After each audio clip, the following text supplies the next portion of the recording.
just press record here.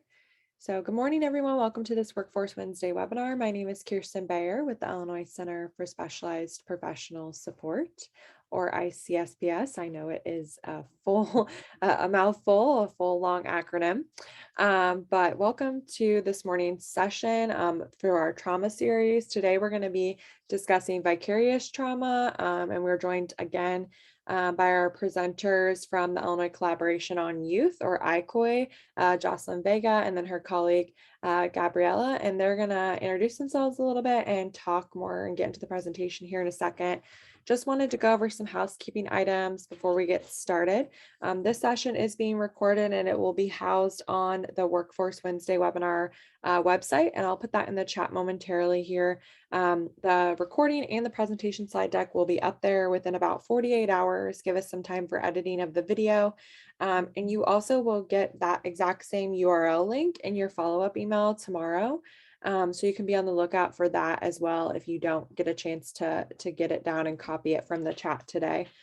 I also wanted to let everybody know that we are on the webinar platform, so you do not have the ability to unmute yourselves, but we are going to have some designated time for collaboration and comments and that conversation piece, similar to what we did last Wednesday. Jocelyn has built that in for us today. So we will, if you want to raise your hand, we'll be able to unmute you, or you can always conversate and participate in the chat. I know Jocelyn's got some engagement stuff for you all today, so we'll look for that participation within the chat, and so we appreciate you participating that way.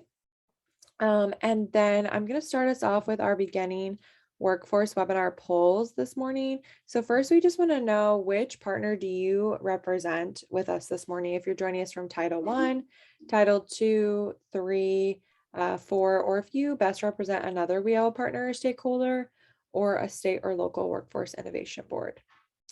Couple little other housekeeping items that I wanted to mention was that we do have closed captioning on for accessibility reasons or just your note-taking purposes. So feel free to turn that on. It's the live transcript button at the bottom of your Zoom toolbar. And then you also can feel free to ask questions in the Q&A as well.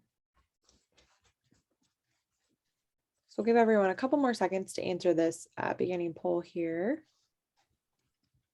And if you join us for multiple Wednesdays all the time, you're probably very familiar with this poll. I know it's a little redundant, so we always appreciate you answering this for just our analytics and our reporting processes that we have to do. So thank you. I'm going to end that poll, share the results. So most of you are joining us from Title I or other WEO partners and stakeholders. Thank you if you were more specific in the chat. We appreciate that.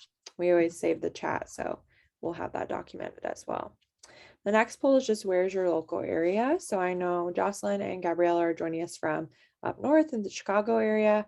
I'm joining you from Central Illinois. So woohoo, go all my fellow Central Illinoisans. And give everyone a couple more seconds for this poll as well.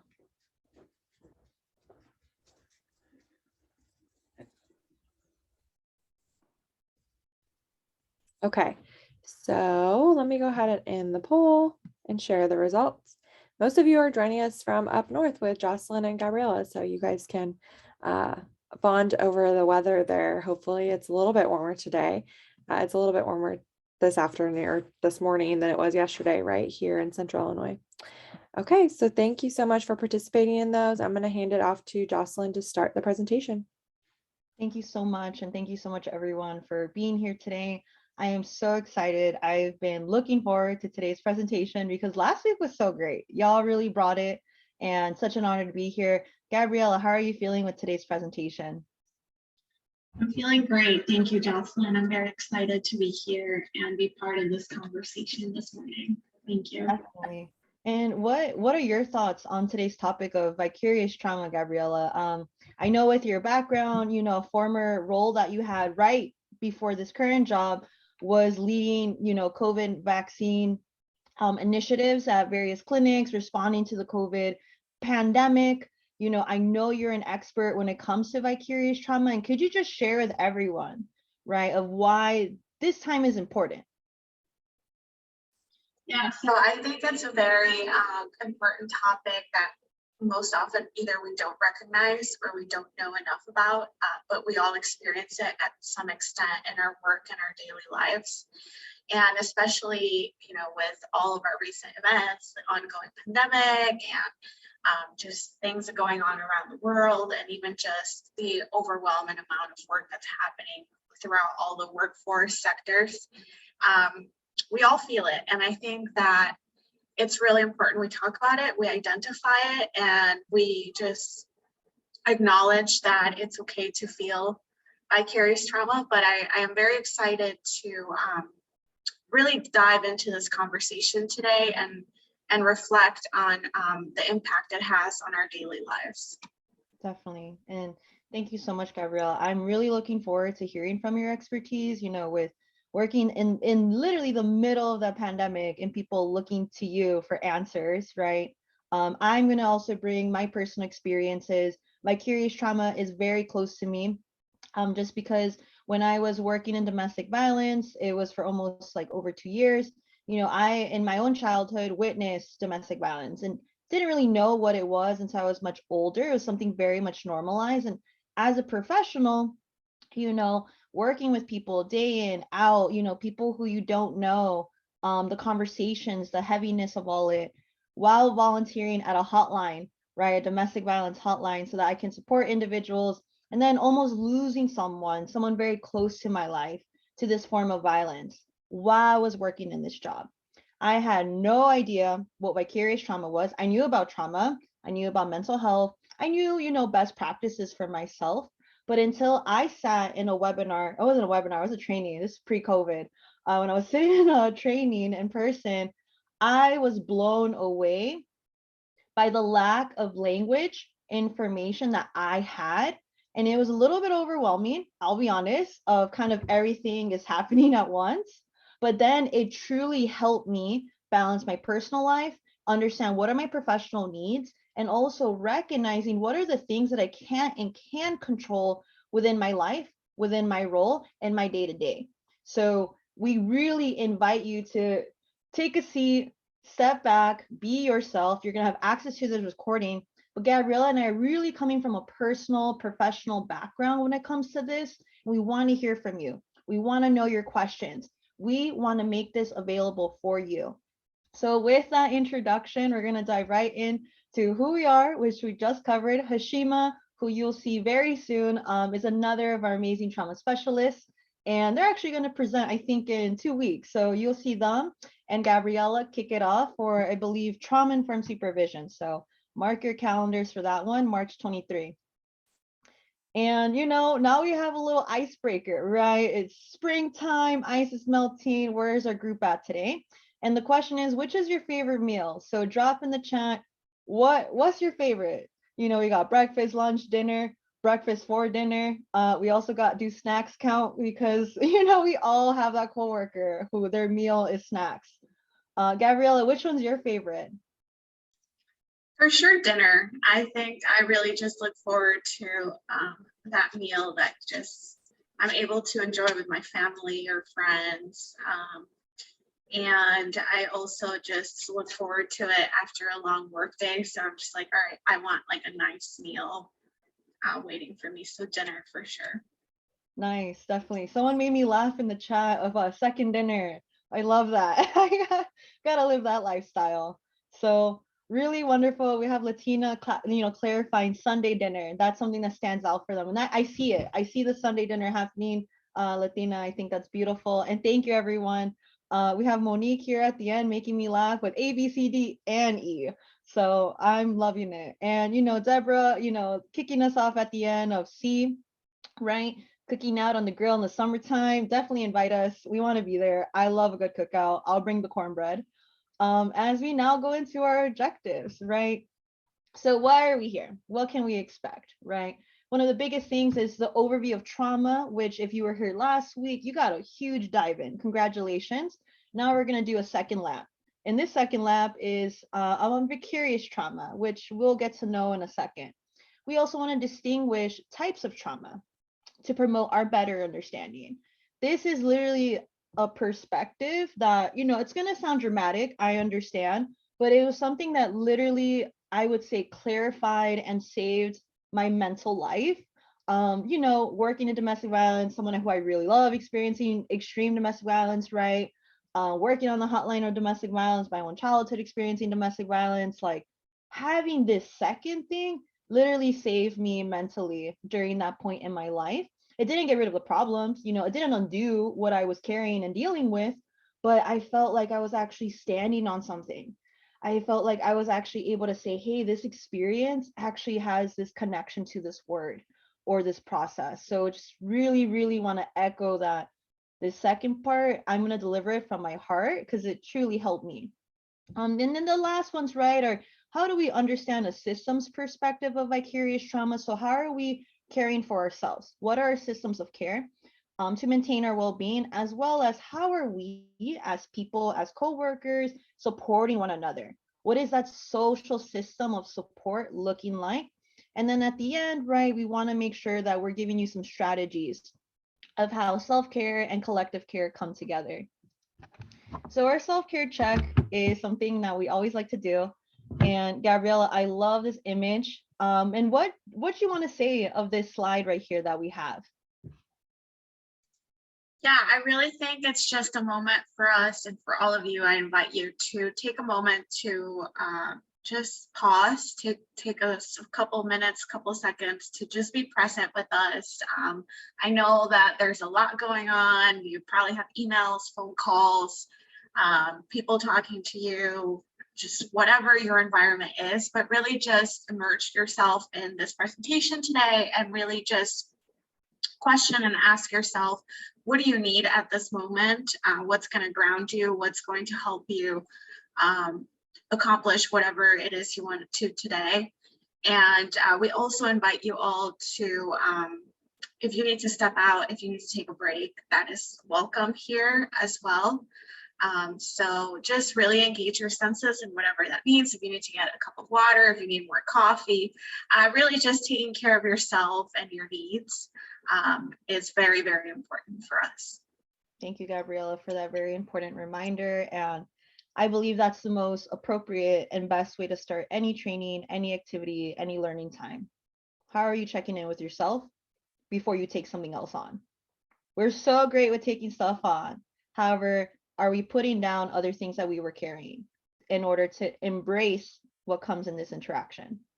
Just want to drop that as we jump into another poll. So this is not a trick question at all. There's no right or wrong answer, but it's just for us to check in since we come with a lot of different backgrounds, a lot of different experiences, and it's, is there one type of trauma?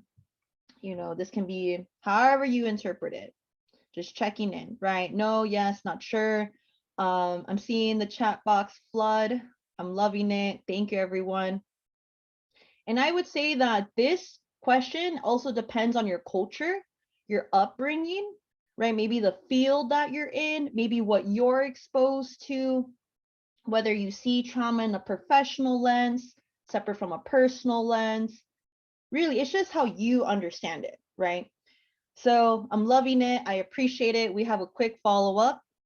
And it's, do service providers, so us, you and me, you know, Gabriella and I, do we experience a unique type of trauma on the job? We have Travis who says we're living in a trauma culture, definitely, right? Especially with the pandemic. So important to highlight the lack of safety nets, right? I'm seeing a lot of yeses, right? It's okay if you're unsure as well. I'll be honest. It took me, even though I'm right here presenting to y'all, maybe like 8 years ago, you know, I would have said, I'm not sure. I'm really not sure. I see trauma all the time, but I'm not sure if I'm experiencing that.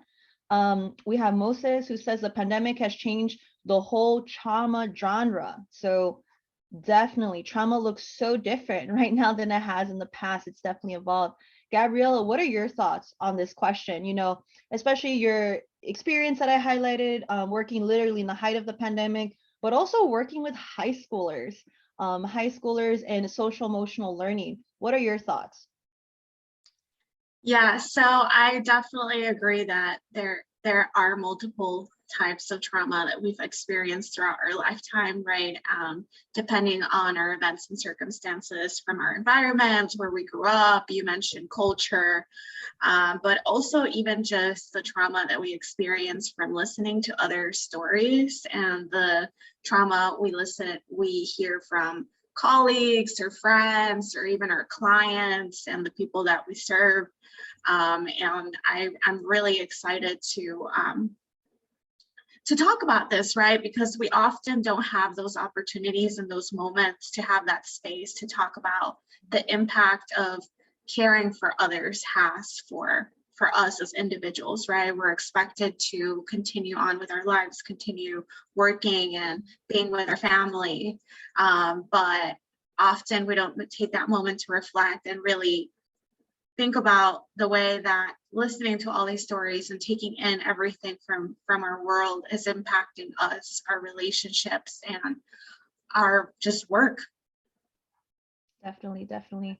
And we have these larger historical perspectives that are being, mentioned in the chat. We have Travis Lane, who's mentioning that centuries of trauma, right? I would say, especially if you've lived, if you're connected to your ancestors, for the past 500 years, right? If you are from a diaspora of a country, of a land that's been colonized, right? That is something that happened for hundreds of years, right? Enslavement is definitely part of it. We can't overlook that. So thank you, Travis, for bringing that up.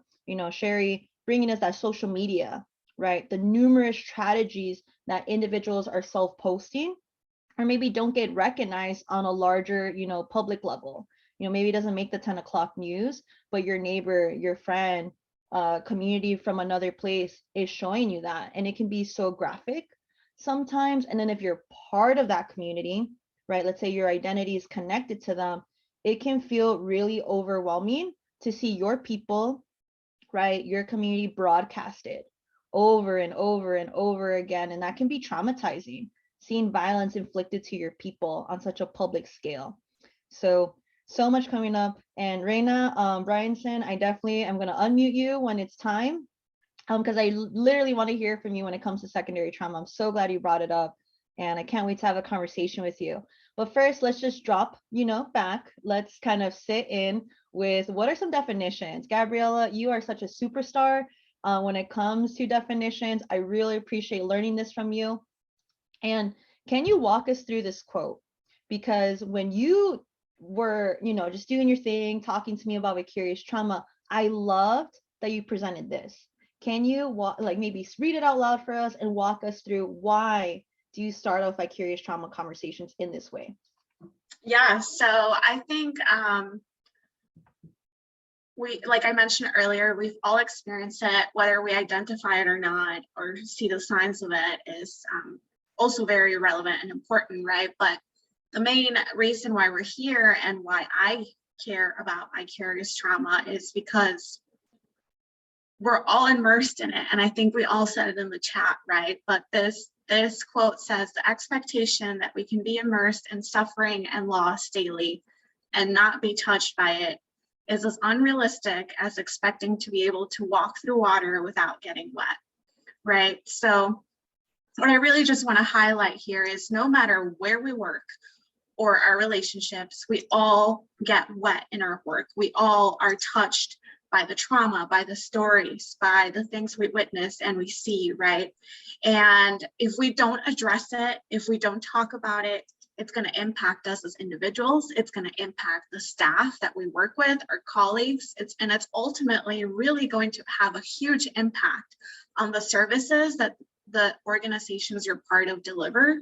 And then it's going to start affecting the work and the clients that you serve, right? So it's just kind of like this domino effect of it starts affecting me as an individual, then I start seeing affecting others around me, then it's going to have a big impact, a greater impact on the organization and ultimately the communities and the people that we serve. So I really just like to begin this conversation, and we will talk about the definition of vicarious trauma for those who want more context. But really, this really resonates with me in every job I've had, whether it's been with high school, whether it's been in the medical field, whether it's been here now. having these conversations, I think we all need that space to be emotionally and psychologically safe to talk about it and to really acknowledge that we're experiencing vicarious trauma. Definitely. And I love this quote.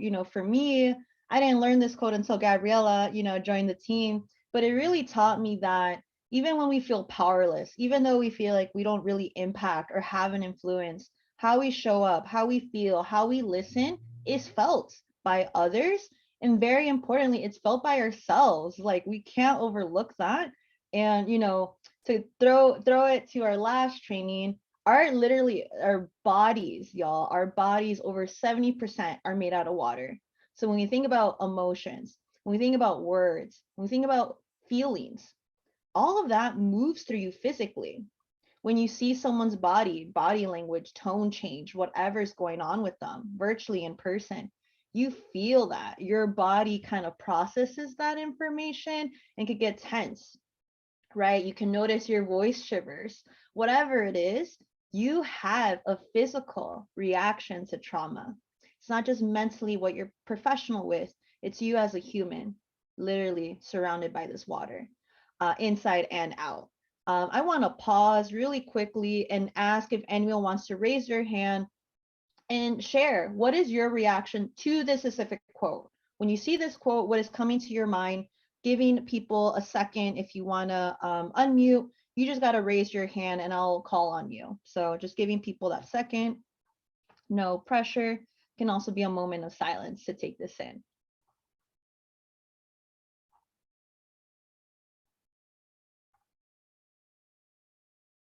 Wonderful.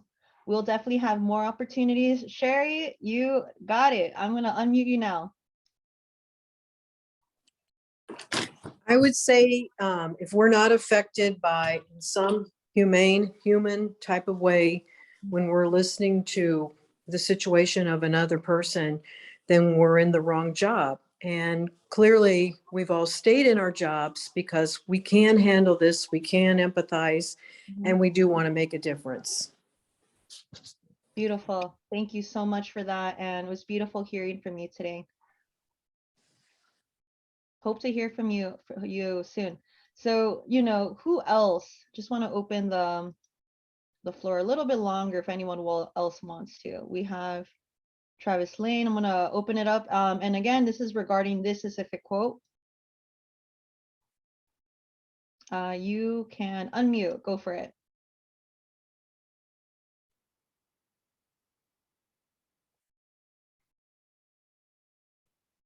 Can you hear us? We can't hear you. Just checking in. We can always try again later.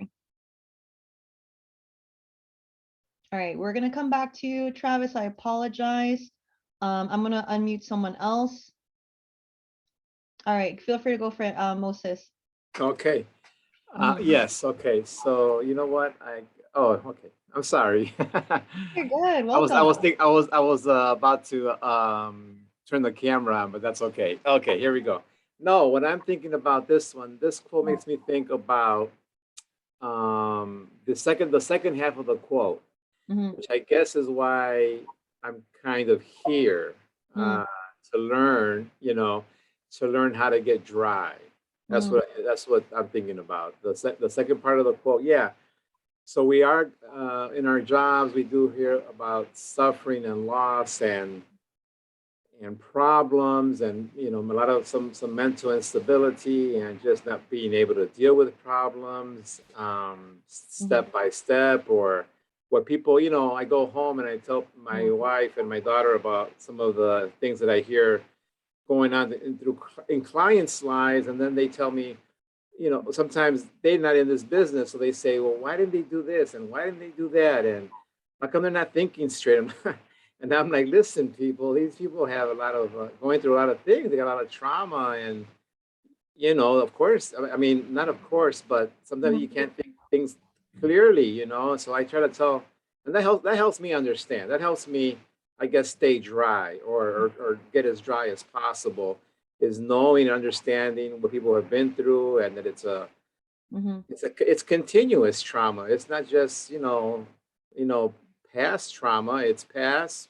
And some customers, it's past, present, and looking forward, it looks like more trauma to come. So that's all I wanted to say. Beautiful. I love it so much. I love this perspective that you have of, really what is this person's world that we're connected to? And how do we orbit around one another? And I love, you're getting some love in the chat of here to learn how to get dry. So I just want to give you a huge shout out. Thank you so much for our meeting. We have Lucas who's saying well said. And it was just wonderful to hear from you. Thank you so much. You're welcome. So, everyone, Gabriella, thank you so much for this quote. It got a lot of excitement around it as we now jump into, okay, what is the definition, Jocelyn, of vicarious trauma, officially from our field?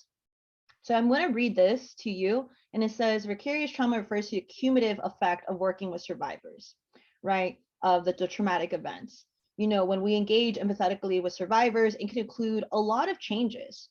Identity, sense of self, right? Your sense of safety, self-esteem, intimacy basically means what is your ability to connect with others in a vulnerable way? So on the job, but maybe also in your personal life, in your families, etc. And we also have the sense of control. I would say that this vicarious trauma, like trauma, are things that we can't avoid, right? There are things that we can do to be preventative and proactive. But as a field, historically, it was Travis who said, historically, us as people from communities, then on top, our history as a field have all experienced trauma. And we're here in this present moment now, but literally we're standing on sometimes mountains of trauma. And there is this, importance of needing to take a step back because there is trauma and we need to talk about it. But we also need to talk about our resiliency. We need to talk about what are strategies and practices so that, as Moses mentioned, how do we stay dry? How do we get dry after getting wet? So important to, keep that in mind. And we're going to go through a lot of examples today. So if this isn't sticking right now, don't you worry. We're going to come back and present in various ways. So here, everyone, just trigger warning, there's a lot of signs of vicarious trauma. And again, we're going to have examples to break this down more. This is just a big picture approach. So when it comes to vicarious trauma, similar to clients, ourselves, our childhood traumatic experiences, it has these effects, right? Let's remember the 3 E's of trauma: the events, the experience, and the effects. We're looking at some of effects of trauma in our lives, professionally, and so on.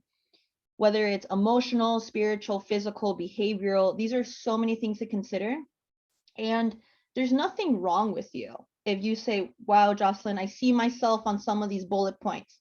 I can tell you, I have definitely seen myself in some of these bullet points in the past. And it's so important to recognize, right? That's one of the 4 R's of trauma, recognizing that this is happening in your environment. And you and your body are trying to do your best to process, to conceptualize, to behave in this rainstorm, right? Let's go back to the water analogy, a thunderstorm, a rainstorm of trauma, and you're doing your best, right? So Gabriella, I just want to loop you in quickly of when it comes to these, signs of vicarious traumas, why is it important not to beat yourself up over this? How should you respond to yourself, right? If you notice right now in this moment, you might have some of these bullet points. Yeah, I think the important part here is recognizing, right? I think often we're so immersed in our work that we just kind of live through it and we don't really take a moment to recognize how we're feeling. Sometimes I know usually folks say, oh, I'm so overwhelmed, I'm so busy with work, and I'm so fatigued, I'm starting to feel burnt out, right? And we will get into the differences of burnout and vicarious trauma because there are some differences between the both of those. But really for me, it's taking that time to listen to your body. There are so many signs that we sometimes might not even recognize as vicarious trauma. Maybe you're not sleeping well anymore. Maybe you're not eating well anymore, right? It goes beyond just any of these signs that we have up here. But for me, it's really just taking that time to listen first and to take the time to take care of your needs. And we'll talk about this more as we move and develop through this training, right? Of what does it mean now that you've recognized, how do you respond to your body and how do you respond to these signs? And how do you lean on others in your support system so that they bring you back into some kind of recognition that you are doing a hard job and that you are immersed in a lot of stories and trauma, but you have to protect yourself, you have to set boundaries, and you have to continue taking care of your needs first so that you can show up for everybody else. So we will go into a little more detail, but I think you touched on it, right? The first thing is to recognize how you're feeling. I feel like often we just don't really stop and pause for this. We just say, oh yeah, I mean, I am burnt out or I am overwhelmed, but I have to keep going. I have to keep showing up. I have to continue because this is the responsibility I carry, right? But at what cost? Mm-hmm. And what is this going to do to your body and to you, to your loved ones, and to the relationships you have over time? Definitely. And I just really appreciate what you're saying, Gabriella, because you're bringing that trauma is truly a body-mind awareness and that we can be so disconnected from it. And again, it's not to beat ourselves up over it. It's to have this kindness of acceptance, of recognition of this is where I'm at. This feels really far from me. We can feel so distant from ourselves and we're in this body 24/7, you know? And if there's one thing you take away from this slide, what I want you to remember, okay, is not to memorize this list. It's helpful, don't get me wrong, it's here for you. But what I want you to take away is, how am I connected to my body? What is my body trying to tell me? How is it trying to protect me? Because that's truly its function. For you, it lives just for you. So when you are feeling fatigued, when you feel like you can't listen, when you're not hungry, right? Don't bash yourself, right? Practice some compassion in what am I missing? Where is my mind at? And what is my body telling me? And how do I just help them have a conversation? Or let my mind and my body know, hey, I'm not in the best place. I know I'm overwhelmed. I can't have this conversation right now, but I'm trying my best. I know that sounds so small and maybe not a huge deal, but literally you can talk to yourself and help your body and mind know we're going to pick up that conversation when you're ready, or that resource, or that friend you're going to check in with, right? Truly, your body craves that and it listens to you because it exists for you. So these signs of vicarious trauma, it's information for us and a conversation our body wants to have. And it's going to be hard to shut it down here and there because we all know our body is here to stay, right? So just keep that in mind. And what I want you to remember, so I want to highlight, there's a mistake and I was a typo from my end. It's the 5 F's of trauma responses. And Gabriella dropped it in the chat. But when we think about the traumatic experiences we have and how our body is exposed to trauma, we have to remember that it's not just what we think or say to ourselves, but really it's a physical reaction that all of us have. We talked about this in the last training with our behaviors, emotions, language, relationships, even our body as a system, right? Your heart racing, your digestive system, your sleep cycles, all that. So this is a resource that's in the chat. You're going to have it as a follow-up, but all of us can share responses to trauma. It's going to look different, but we have these big buckets. And I'm just going to highlight some briefly, and I'm going to invite Gabriella back in. But some responses is a fight response, a flight, a freeze. We also have flop, which you just really undermine yourself. You minimize yourself. You say it's all your fault. You're not worth it. And this huge state of creating this huge hole about yourself and your self-esteem, right? These are things that we do, as well as maybe we call for a friend. Maybe that's a trauma response we have. And Gabriella, as a professional, right, and what you've learned in your experiences, What do you see as fight, flight, or freeze on the job or with people you work with? And why is this conversation important? Yeah, I think that we can all manifest these responses in different behaviors, right? So somebody might be more irritable or more confrontational. Maybe they're struggling to keep up with our relationships with our colleagues or our supervisors. As a flight, maybe we are now very reserved, we're quiet, we're no longer involved in the work that we're doing, or maybe we're not feeling as passionate as we were at one point, right? Because we're carrying all these burdens, we're carrying all these responsibilities, and we're starting to feel the effects of that overwhelm and feelings of fatigued and burnout. And then, you know, people who freeze, they're just kind of soon zoned out, right? They're just kind of like, I don't know where to begin. I don't know how to identify what I'm feeling. Maybe there's some dissatisfaction, maybe there's apathy, maybe they're starting to blame others for how they're feeling, right? Maybe there is some low self-esteem. So I think there's so many ways that these responses can manifest in our attitudes and our behavior.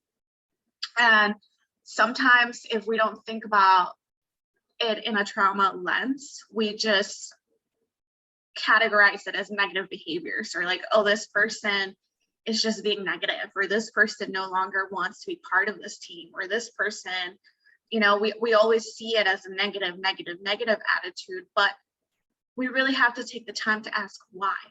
What is going on behind the scenes? What is happening that's making this person, or even yourself, act this way, right? Like, why do I no longer feel passionate about what I'm doing? Or why don't I no longer have the energy like I once did to continue the work? And I like to really just question, and that's part of that recognizing portion of it, of really asking yourself questions of what's going to bring you back to that starting point of, I feel like I have my toolkit and I am ready to go into work or show up for my family or show up for my friends, show up for yourself, and really take care of what needs to be taken care of.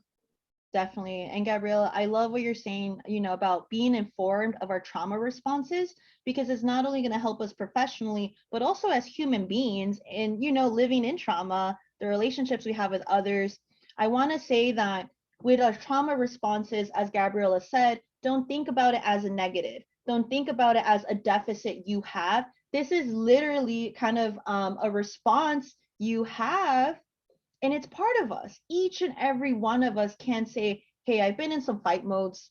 You know, I've been in some flight modes where I had to get out of here. I just need a timeout. I was not ready for this conversation. I needed to remove myself, have a moment, and come back. That's responsibility towards yourself. That's recognizing, we just talked about, how is this physically impacting me? Is this how I want to show up in this conversation with this person? No, I need to fly away. I need to fly away, think about it, have some breath, and then I can return to this conversation. If you're going to, you know, take one thing away from this visual, this resource that you have available, is that all of us have a trauma response. What's yours? Where does it tend to happen? What's your trauma response at work? What's your trauma response in other situations, right? And the more we engage with this, especially dropping that negative lens, you gotta drop it. It's not gonna serve us long term. You can work with it, and it can be one of your most powerful tools. I had to learn this the hard way, because for me, in my trauma response, this was years ago, we're almost hitting a decade at this point, where I learned that what was my trauma response. And for me, it was the fight mode. It was, I'm going to pour myself even more to this work. I'm going to work extra. I'm going to work late. I'm going to do this, because if I don't do it, who else will, right? This client needs me, and I'm one of the only people that they have who they trust, right? This is a long time ago. But when I learned that, and I learned it wasn't helping me, I learned that it was actually draining me. It's not that I was, you know, bad. It was just, hey, how do I re-strategize? How can I get this fight in me and really concentrate it so that my fight can be available for other clients, other interactions, and especially myself and my field. And when I realized that, and I had support, I had a supervisor, it was over time. It was over time. Fight is one of my greatest skill sets now. I will fight and stand up and advocacy any day. And now I do it through my tools, as Gabriella's saying. Was it my strongest tool in my toolbox? No, because it was literally breaking me down. But now I can tell you, everyone, going through that process, very vulnerable process too, I want to add, is very emotional. It's now my greatest skill set of how I fight and advocate as an individual. And it helps me. It helps me support the fights of others. So I hope that helps. I hope that's motivating for you to, engage in this conversation with yourself, because our weaknesses that feel like weaknesses are actually our greatest strengths. So with that, I want to go back to the slide deck. I hope that was helpful. And, discuss vicarious trauma. This is something that is really important and helpful. Trigger warnings. There's just some examples here. And it's really, really important. And, I see in the chat, Travis, thank you for really highlighting that our world is constantly changing and evolving, and COVID is something that has impacted our entire world, all of us right now, right? No matter where we're observing it. Similar conversation with vicarious trauma. And these are just some examples of how this can impact people you work with or yourself.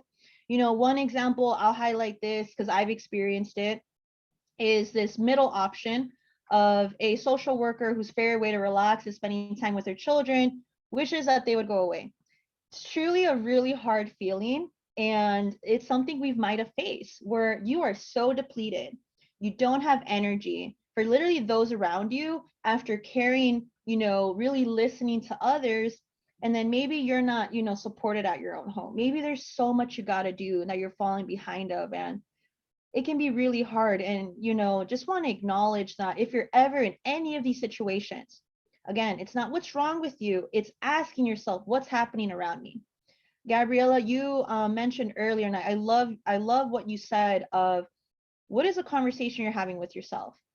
How did you get here? How do you reflect on reaching this point? Because it's been a process, it's been time. And again, having that long-term perspective with yourself, right? We're going to hear from someone very soon on their experiences. I want to highlight one more resource you're going to have. It's the Secondary Traumatic Stress and Self-Care Package. And I'm switching over to that now. Thank you for your time as I now share this handout. So this is something Gabriella is going to drop in the chat. Thank you for doing that. It's 14 pages, but it's really a worksheet, kind of like a reflection tool on secondary traumatic stress. We'll highlight that definition soon, but it is highly related to trauma. It's the emotional distress that results when individuals hear about another traumatic experience. Raina Bryanson, I'm gonna unmute you soon, or if you want to raise your hand, I want to call you in a moment. I'm gonna briefly highlight this. So as you see, there's a lot of definitions, there's examples of risk factors. And here on page 3, we have some warning signs of what are some behaviors you might start picking up. Again, this is a process. So maybe you're minimizing, maybe you're angry, and all these things are your body reacting to your environment, right?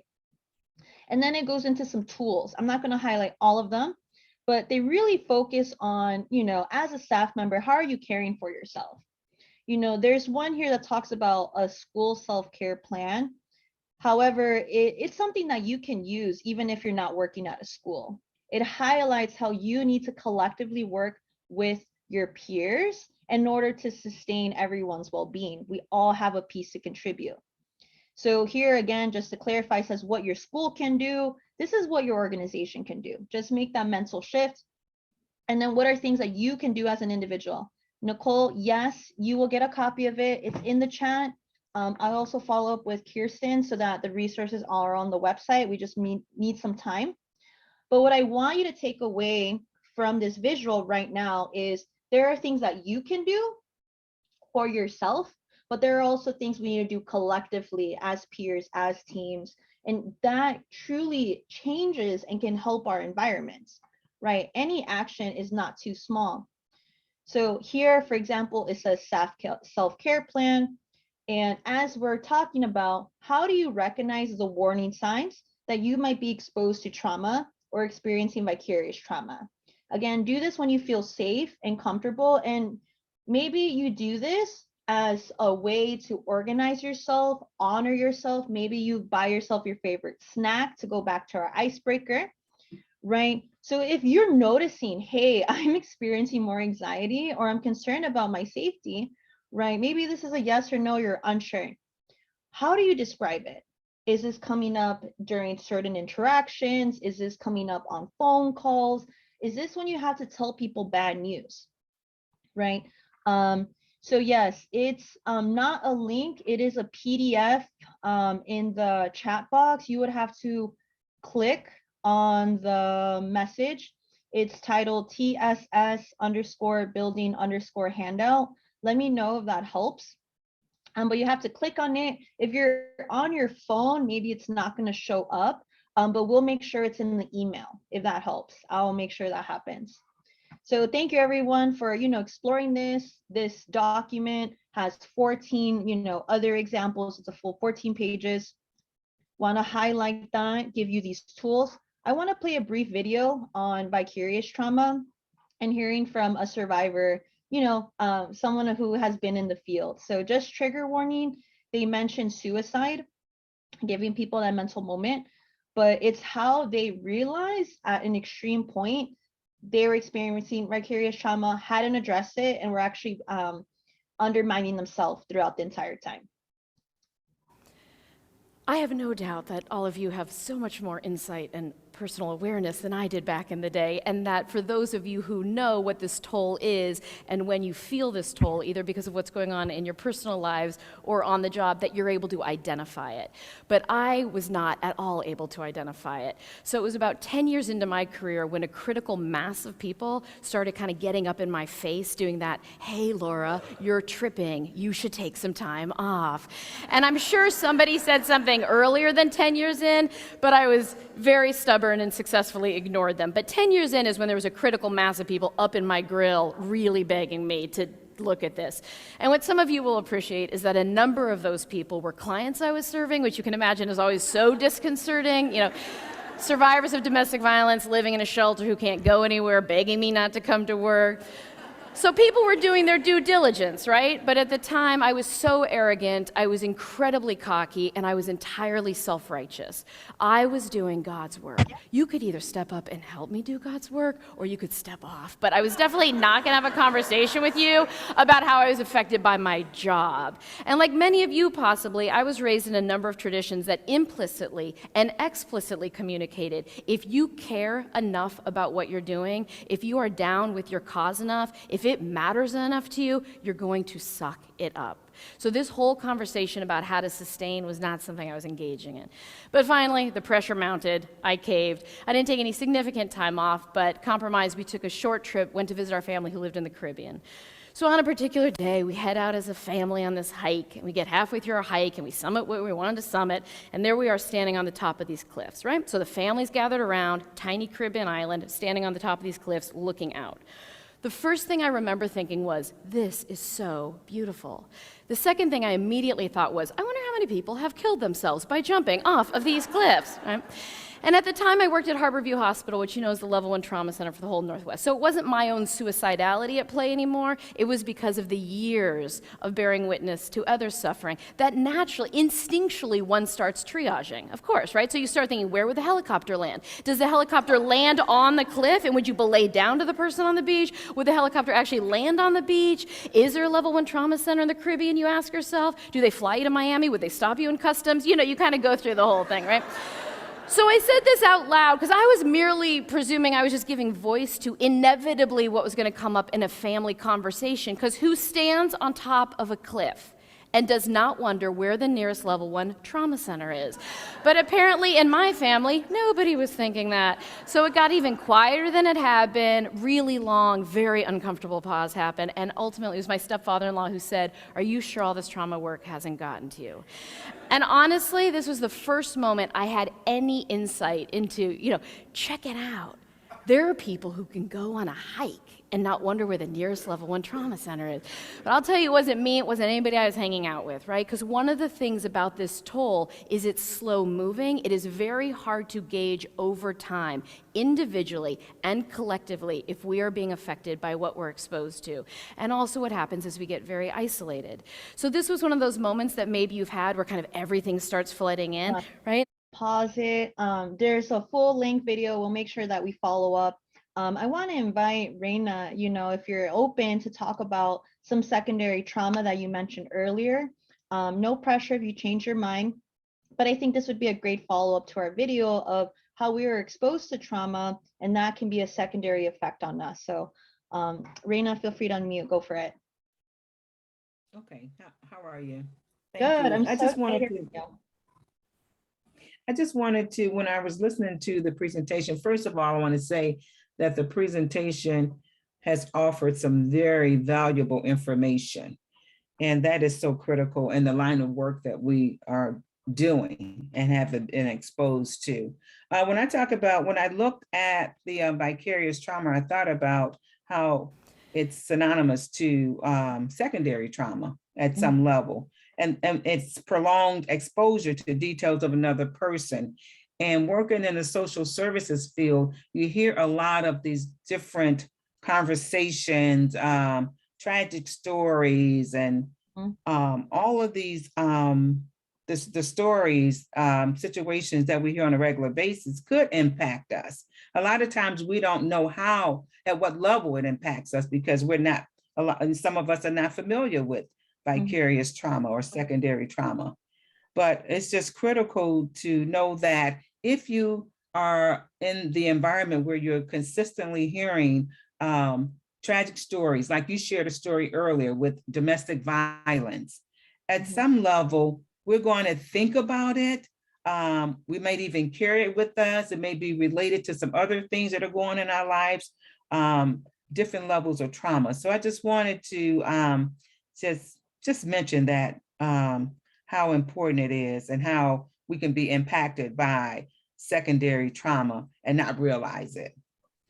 Even when I talk about the different levels, even watching, some people don't watch the news because that's traumatic. Yeah. Watching horror movies. I mean, at different levels, trauma is trauma at different levels. So I just want to bring that point out.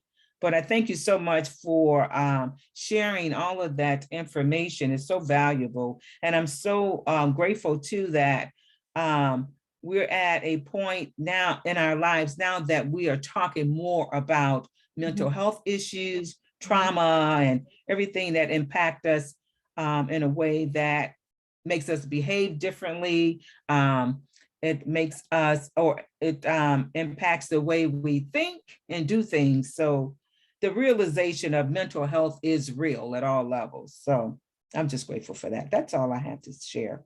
Oh, thank you so much. And I'm grateful to you and everything that you really tied together, right? I feel like you got a lot of themes. You were really listening and you presented this beautiful conclusion of what's the opportunity we have here today by learning, by listening, by taking in what we want, because truly today's conversation can be a tool for us long term. So thank you, Reina. And I gotta tip my hat off to you because you really brought it home right there. Thank you. Absolutely. So, now we're kind of reaching this middle point, right, of our presentation. We have, around 30 minutes left. We want to save some time at the end for questions, but Reina just kicked us off and answered this first question, right, of how do you notice this? Talk about a time, right? So thank you for highlighting the impact of secondary traumatic stress. I want to open up the floor if anyone wants to answer the following two questions, right? Because each and every one of us, it seems like, knows about trauma, has experienced trauma on the job. But now let's listen to that second part. What have we done, right? How do we not get stuck in that trauma like quicksand and really rely on our systems of support, ourselves, coping skills, right? To really pull ourselves forward, or at least recognizing that this was traumatic. So giving people a second, think if you want to answer the second question, which is, what was the experience like for you? How'd you move forward?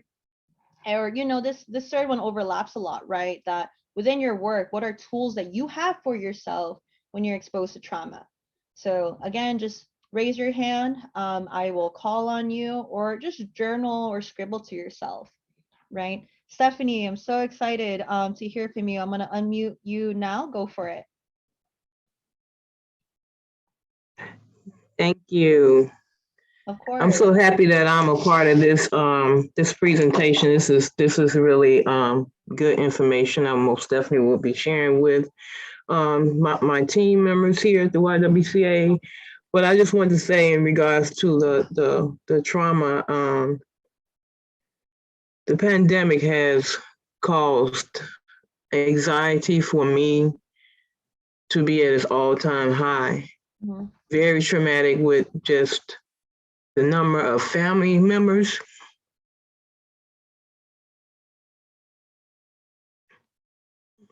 We're with you, Stephanie. We're definitely with you right now.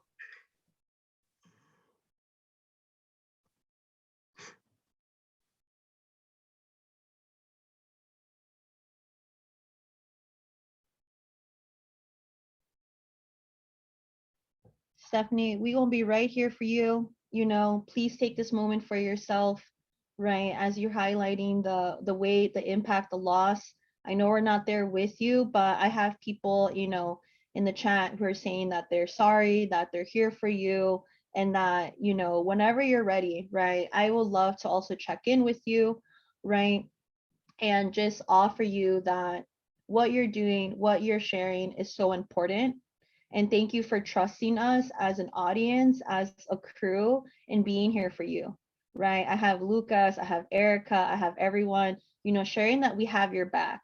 Moses, thank you so much that we are all here together, right? We are all here together, and we're here for you, Stephanie. So even right now, just know if you need anything, feel free to message us. I definitely want to follow up with you.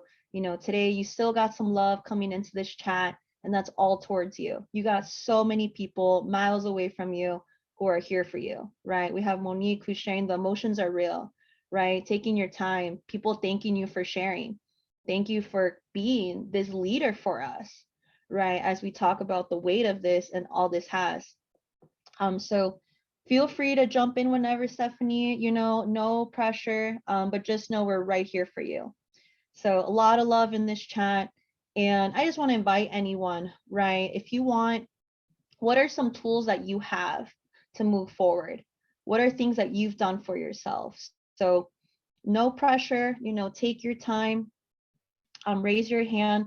And I really love this chat that came in right now about your courage is admirable, right? It would not fail you. So thank you. Thank you for all the love, everyone, and showing up as a community for Stephanie right now, because we all need to be there for one another, right? And thank you, Stephanie, for following up that you are connected to resources, right, at your organization. So really beautiful, wonderful, and a lot of respect to everyone here, right? Thank you, Stephanie, that we are all in this together. And truly, thank you for your leadership, Stephanie, right? Thank you for your leadership. So Erica, thanks for raising your hand. Feel free to unmute. Hello, can you hear me? Yes, definitely. I just wanted to share that one of the things that I had to embrace regarding the pandemic and trauma is just to be honest and to be transparent about it and to say that I am affected, because I know what happens is this: a lot of times people think that because we still had a job during the pandemic that we weren't affected. Yes, we're workforce professionals helping people get back to work and training and all those things, but we were still a part of the world. And so embracing that and just being honest that, okay, I'm affected. Only thing that separates me from the customers that we serve is that I have a job. Yeah. And so connecting with our support system, prayer has definitely been it. Sometimes just turning off the TV, the news, and just, finding a hobby. Those were some things that, that we did, and really connect closely with family and friends. So Stephanie, we love you, girl. So, I'm here. So we appreciate you being honest about it, because a lot of times leaders sometimes feel like they can't show emotions because everyone's watching. But I think that's a moment that helps build a team, to show that your leader is transparent and everyone is in this together. Thank you so much, Erica. And I really love that, right? Of the honesty that we need to have with ourselves and how that actually serves us. But honesty can be very vulnerable. It can be hard. And again, so much appreciation. And I would even say, as a person, love to Stephanie right now, because I feel like so many of us, even though we're so far apart, none of us are in the room together, felt with you, are here for you. And that allows us, as Erica is mentioning right now, that how am I doing this for myself? You're a role model right now and giving us, everyone, that professional boost that we all need. So, we have Maria, who just dropped in the chat too, right? Therapy is something that helps me deal with my brother passing. Thank you so much again, Maria, for sharing that with us, right? From COVID-19, it's been hard for me, and I understand you, Stephanie. So the amount of emotions, connections, conversations, healing, I would even add, that's happening with just one person sharing, right? You are truly the leader from today's training, Stephanie, and thank you so much, right? As we now, transition to, we've talked about the power, right? That Erica, thank you so much for, kicking us off with this conversation. The power of being honest, the power of saying these things out loud. What's the other side of it? What happens when we don't share? What happens when we're not honest? What happens when we kind of shut things down for ourselves or for others, right? It's going to look like the silencing response. Maybe you've been exposed to this already, and it's so important for us, to keep in mind that it's an inability. This is professionals and as persons, because we're all human at the end of the day, right? When we are attending to the stories and experiences of our clients, right, we redirect. We do a hard pass, to not feel that distress, to not feel uncomfortable. And when we're reaching this critical point, like we watched in the video, right, from the speaker, it's because our body has hit a wall. Our body is really at this extreme of, I am not going to let any more information is, I'm overstimulated. My nervous system, your nervous system, is at a height where it's dysregulated. And again, it's not a bad thing. It's just, where are we?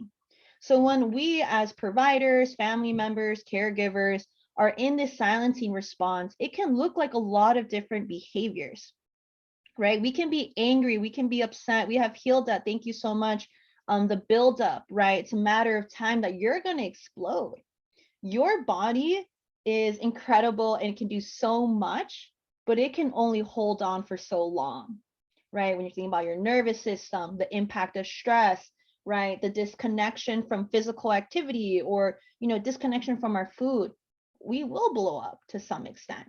And sometimes that can be explosive, like Hilda is mentioning, right? Of like a big outburst, temper tantrum, like we like to say with the kids. We have those too as adults, but it can also look like shutting down. It can also look like depression. It can also look like, your self-esteem really, really being in the tank, right? So just giving people these examples, right? Your inability to pay attention, your inability to, have this bandwidth available. Thank you, Lucas, for bringing it. You have too many tabs open, right? And it can be even overwhelming with closing all those tabs. So thank you, Lucas, for bringing the tech analogy in. And I want to say that when we're thinking about the silencing response, we definitely can do it. I will, no shame, say I've been there, right? And I had to be honest with myself. And, thank you, Erica, right? We can internalize it. And it's actually okay to be vulnerable. So why am I talking about this? Yes, it's for ourselves, but I also want to go back to our previous training on the impact of trauma, childhood traumas. When you were a young person, maybe this happened to you, but a lot of times maybe we did something or made a mistake or whatever it was as a young person, a child. And you felt, the response you got from adults was rejection. Maybe you felt unloved. Maybe you heard a harsh comment of, why do you always keep doing this, right? Why can't you just stop? Or maybe you had a parent or a caregiver who just ignored you, right? Pretended you didn't exist. And that can be something very heavy, something that undermined the relationship with yourself. Maybe you had adults in your life who didn't help you understand why was that a mistake? Why, what are some options that you have? And that's something that can still impact us as adults if we grew up in environments where we weren't seen, we weren't supported, maybe we were blamed, and maybe we felt invisible by our caregivers, our household, our siblings. So when you're an adult and you're receiving a silencing response, you can feel like that child again. And it's really important to recognize that, not from a bad place, but from an honest place of, wow, I feel like my existence is being undermined right now, or I feel like I don't even exist right now. Our clients might experience this too, especially if our clients have worked with other social services where they weren't helped. Maybe they felt disrespected. Maybe they had a really bad experience at another place and they don't have a lot of trust in you right now. Maybe the silence, is so heavy for them. And maybe you need to explain where you're coming from. What does communication look like? So the client knows that you are listening, that you are there for them, but that you're not going to be available to pick up all the phone calls, right? You're not going to be available to answer all the emails. So just keep this in mind. Something is important to consider from a childhood perspective when you're working with clients, but very importantly for yourself. So a lot of different ways we can move with this information. I want to invite Gabriella, just because I love, how you created this content of when we have our trauma glasses on and when we have our trauma glasses off and recognizing trauma. So Gabriella, what are your thoughts with this, right? How has this helped you, with the experiences you've had, your expertise, and I'll let you go for it. Yes, thank you. So I mentioned this earlier, right, of when we start to notice what we could categorize as negative behaviors in our colleagues, ourselves, really anybody that we interact with throughout our days and our lives. And sometimes if we don't have our trauma lens glasses on, we see it as somebody who's manipulative or lazy or resistant, right? But particularly people who have been exposed to trauma at an early age and maybe even chronic trauma, so over time, they have developed some kind of survival strategies to manage their stress and to manage any traumatic experiences that they've experienced in the past. And so these trauma-related behaviors can be frustrating, and especially they can jeopardize the work and the collaboration that these individuals have with family members or their colleagues, right? So when we put on our trauma glasses, we consider that trauma might have something to do with the way that their behavior or their emotions or their attitude is showing. And if we have our trauma glasses on, we can start asking those really important and critical questions of, okay, maybe this person is not being lazy. Maybe they are just being they have a lot going on, right? They're overwhelmed or they have something going on at home. And I think to me, it's also very, very important to always stay curious about a person, about how they're behaving, about how they're treating you, and even yourself, how you're treating others. Because I know we all pick up on, people's energy and how people are reacting to you and how people are treating you, right? But sometimes we really have to start asking those questions and saying, all right, maybe this is their coping mechanism. Maybe they're this way because they've been through something in throughout their lifetime, right? And I think we also see it too with our youth, right?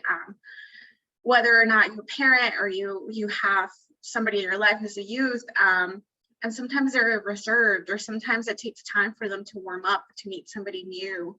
And it's the same thing with adults, right? If we've experienced something in our childhood, if we experienced something through our work, even if we didn't experience it, but we heard it through somebody else, it's more than likely that we're going to have developed some kind of behavior or some kind of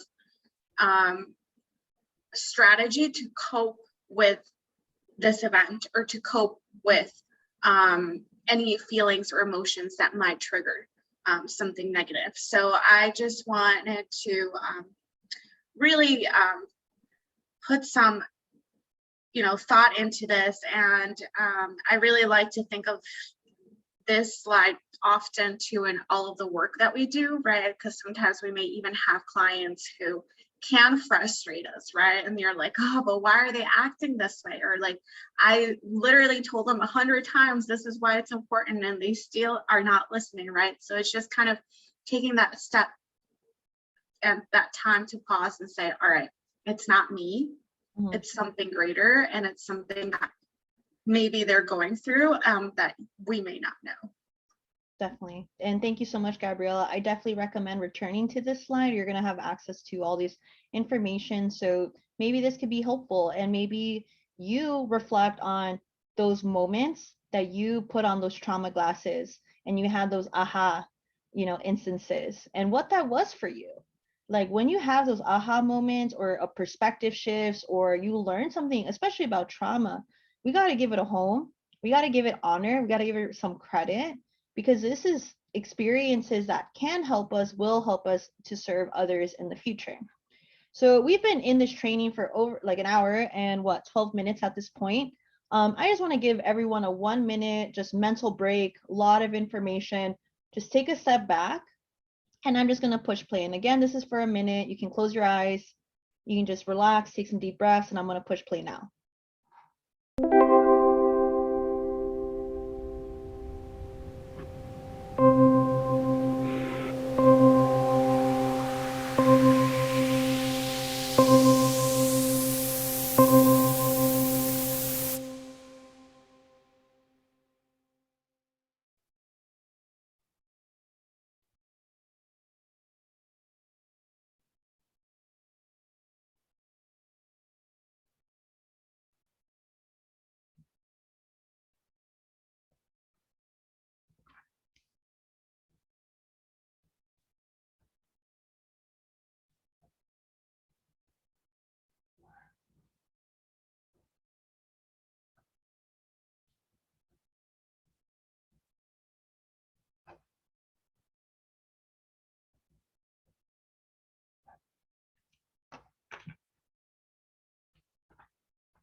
Thank you everyone for that time. I really appreciate you as we now go into our final part of the carrying traumas.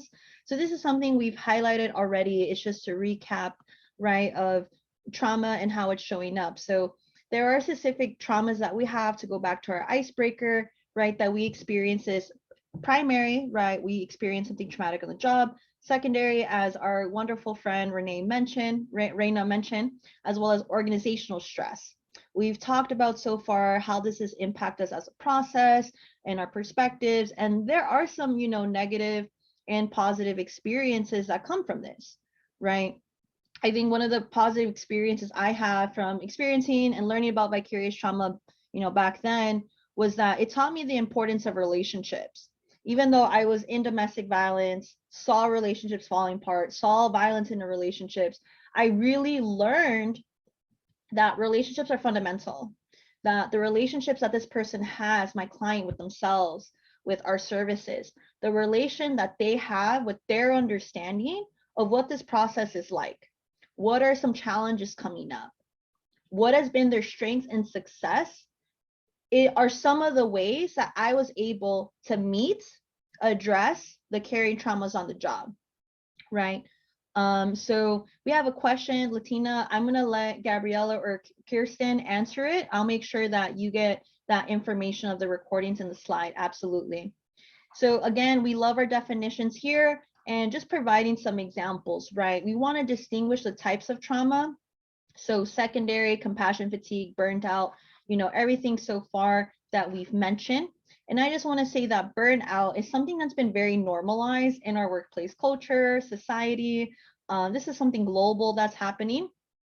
But what I like to tell everyone, that burnout is this gap between your workload and the available resources, and how we shoulder a lot of it.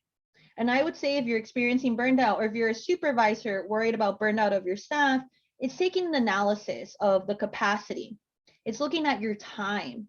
It's looking at what are the specific things that we have to do. And is there a process to it? Is there a flow? Are we communicating? Are people able to express their needs or even debrief, right? So just want to highlight that if it's coming up. We're going to talk about it soon.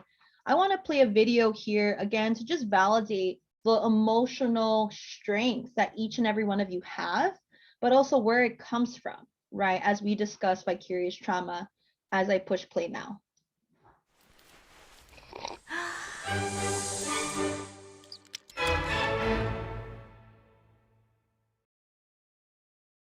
So what is empathy, and why is it very different than sympathy?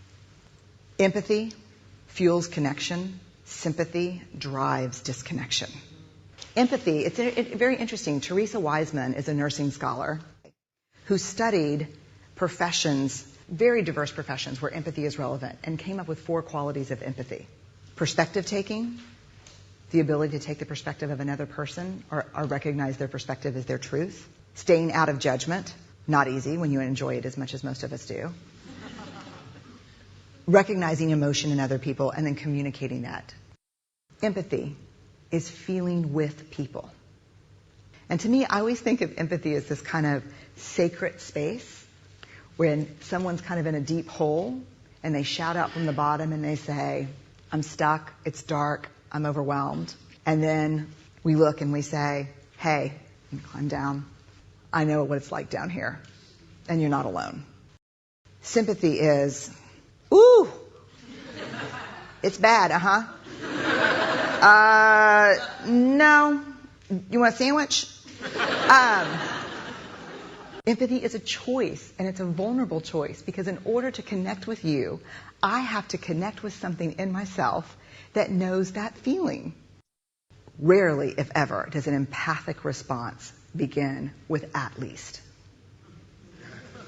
Yeah. And we do it all the time. Because you know what? Someone just shared something with us that's incredibly painful, and we're trying to silver lining it. I don't think that's a verb, but I'm using it as one. We're trying to put the silver lining around it. So, I had a miscarriage. Oh, at least you know you can get pregnant. I think my marriage is falling apart. At least you have a marriage. John's getting kicked out of school. At least Sarah is an A student. But one of the things we do sometimes in the face of very difficult conversations is we try to make things better.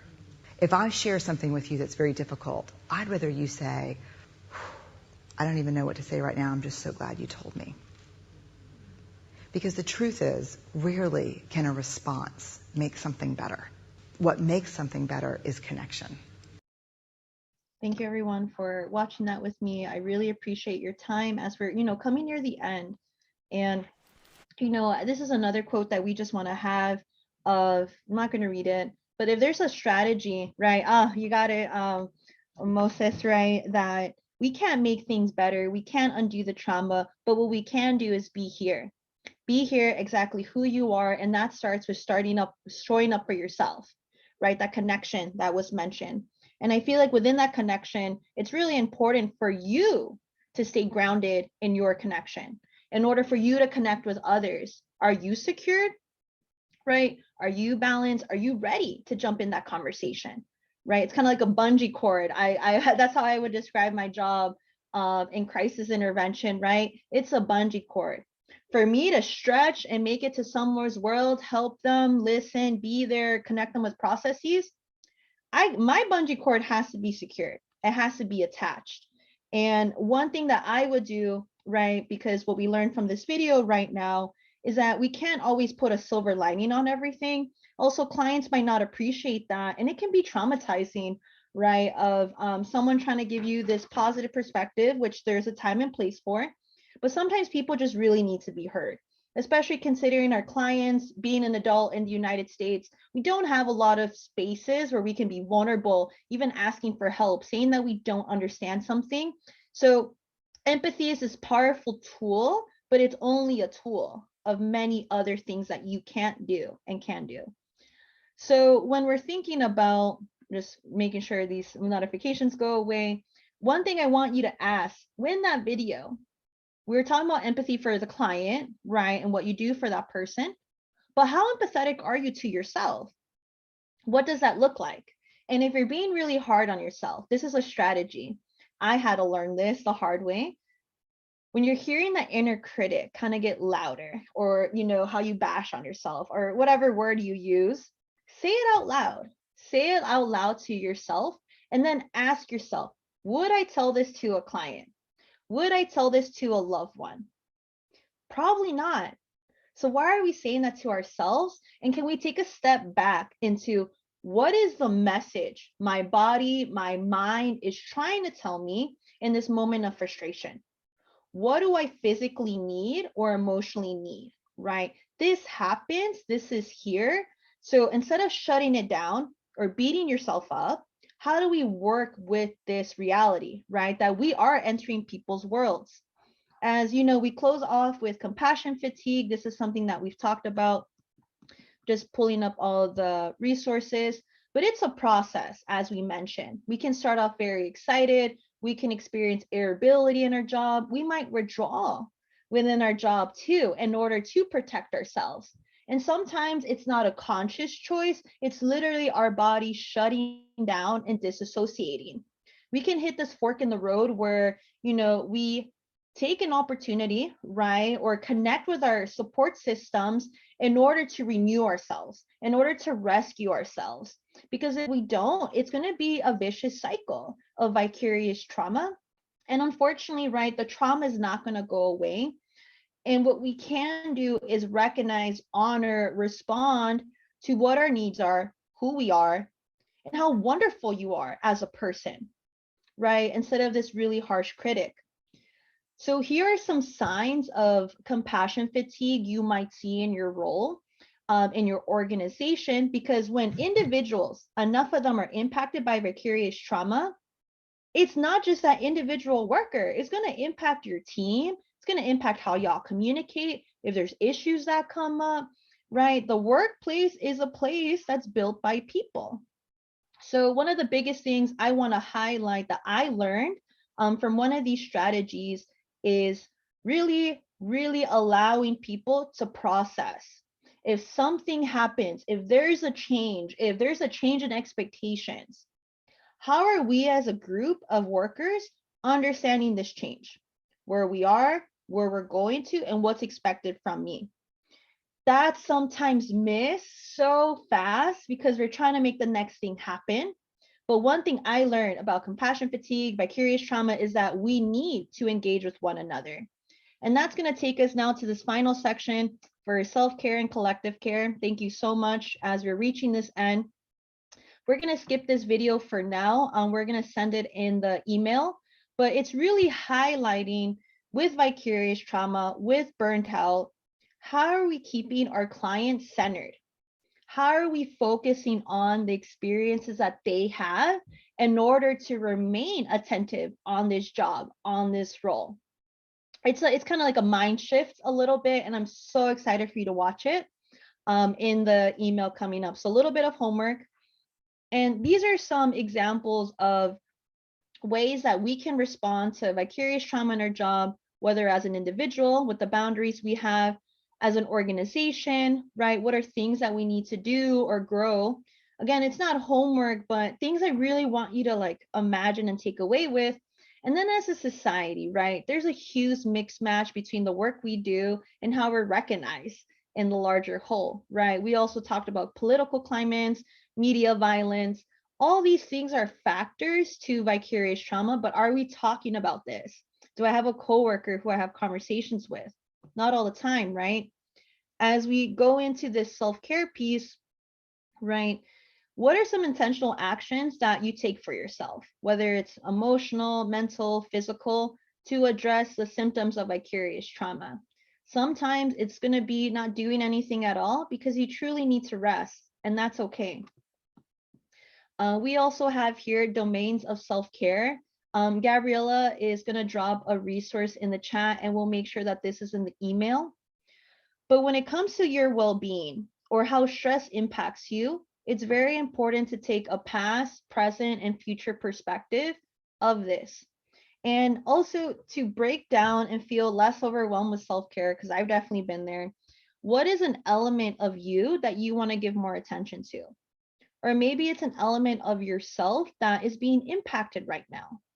How are you going to support and address that part of you, even if it's something really small? Even if it's saying, you know, I'll be honest and vulnerable, my emotions have gone through some roller coasters in the past 2 years. And I had to accept that, wow, Jocelyn, you're not going to be happy all the time, but how do you get to be here right now? How do you get to be here and recognize that you're doing your best? It might not feel like the best, but we got to be there for you. And making these small incremental changes is really important moving forward, whether forgiving your past self, recognizing that you're doing your best in your present self, and that you have opportunities in the future with whatever that means to you, right? I really love that comment right now in the chat, Latina, right? Of thank you for helping us care for ourselves while we care for others. And in this chat, as we're gonna get ready to close out, how will you listen to your needs without judgment, right? Moe says, I love this of watching sports, Netflix, pizza, family time. But how are you gonna listen to your needs?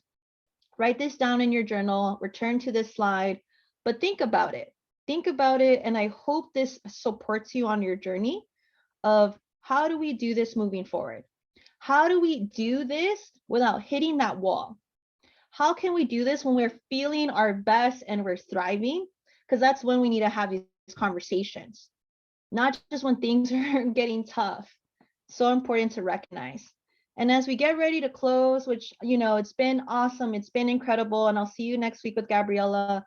Here are some things that you can do for yourself when it comes to collective care, things that you can do with your team. And in the last minute that we have before we close out, it's very important to think about how we communicate on our job. So if you're my coworker, I should really ask myself, is this a good time to tell you or check in what just traumatically happened? And if you say yes, did I actually let you decide if this is even a good time? And if you say yes, right, this is a good time, we can talk about what happened, you need a vent. How do I give this person information and context and give them the bigger picture before I give the details? Because we have to be very careful in how we communicate with each other, how we express our trauma in order to respect, is this person ready to receive this traumatic information? We'll provide the handout and the steps in the email, right? So as we close out, Gabriella, I just want to invite you back on any final words on today's training or any words of wisdom you want to share. I just want to say thank you all for joining us this morning. It's honestly always a pleasure, and I've always learned from one another when we all share our stories, when we're vulnerable with each other. And Jocelyn and I are very, very happy to also be here in this space. And, you know, we always like to leave people with this slide because we always just want you all to know that think of someone you struggle with recently, and just like you and me, this person's also seeking happiness in their life. Just like me and you, this person's also trying to avoid suffering in their life, right? So it just really goes to show that we just have to be kind to one another. We're all going through something. And yeah, we can't wait to see you all next week again. And I just want to say thank you again for allowing us to be here with you all this morning. Thank you so much.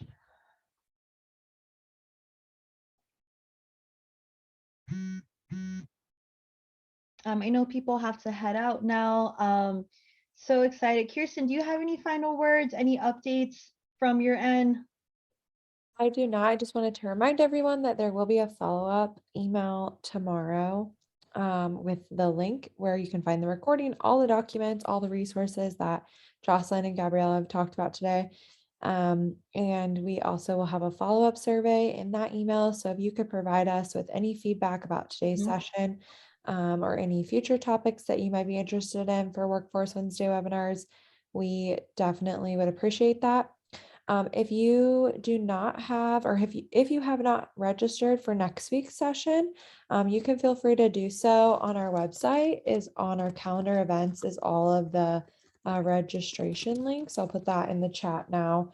And also, if you are signed up for the Workforce Wednesday webinar professional development emails, they go out every single Monday. All the registration links for this session series is in that email blast as well. And if you're not signed up for that email blast, then please reach out to me. I'll put my email in the chat here too, and we'll get you signed up for that. Thank So you thank you so for much, that. everyone. Thank you for your time. Jocelyn and Gabriella. Rhonda says, if we missed last week, how do we get the links for that? The recording for last week and the presentation are both on the website where all of our Workforce Wednesday webinars are housed, which is, let me copy and paste that again and put it in the chat right there for you. So it's our Illinois Workforce Academy website, where all of the webinars will be housed for this whole series and any Workforce Wednesday webinars that we ever do. So, all right, have a blessed day to you too, Rhonda. Thank you so much, everyone. I'm going to close us out. Have a great rest of your day. The sun is shining. Get outside, enjoy some of that, those sun rays, and have a great afternoon. Thank you. Thank you so much, everyone. Take care.